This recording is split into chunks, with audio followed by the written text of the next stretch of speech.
couple of things that you're doing that I would label as beyond L&D at the moment. The first one is you're volunteering, aren't you, as a coach?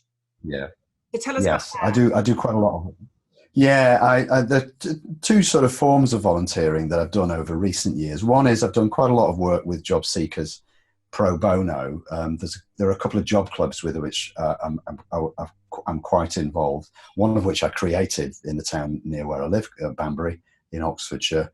I created that job club, and I work one-on-one with executive job seekers there who've been looking for a while and just feel stuck. And there's another one further down the M40 in Gerrards Cross, where I do a lot of one-to-one work there as well.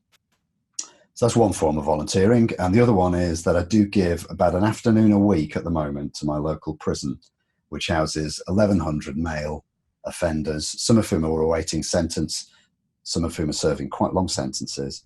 And I work one-on-one with prisoners and sometimes staff as well. There are 400 staff there as well. So yes, it's a pastoral care kind of service that's given. Yeah. And you said that just now, when you're doing one-to-one coaching, you really get to see the impact of what you're doing. How does that play out with the offenders? Subtle difference between coaching and pastoral care. Okay. There is a difference here. I'm not trying to achieve a specific objective with a pastoral person that I'm pastorally caring for. I'm simply trying to be there to help them through a tough, dramatic, or difficult experience, which is what being locked up in prison really is.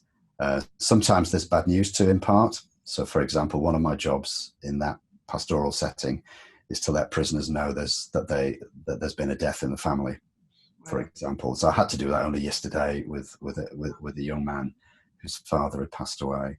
And then you're into the sort of bereavement support component of that one-to-one, but it's not coaching. This is closer to counselling, but still not that, I don't think. It's pastoral care in which I'm trying to care for the well-being, emotional, psychological, and perhaps you could say spiritual component of a person.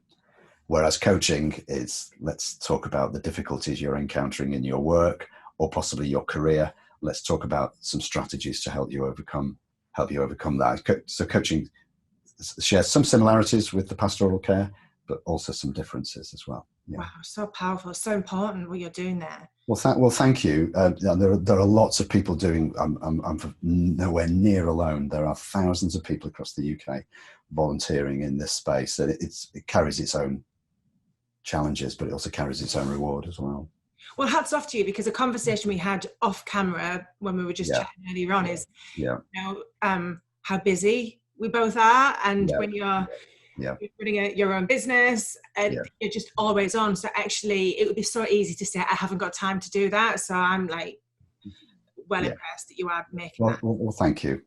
Because I get my own psychological payoff from doing it, for sure. Good. Yeah.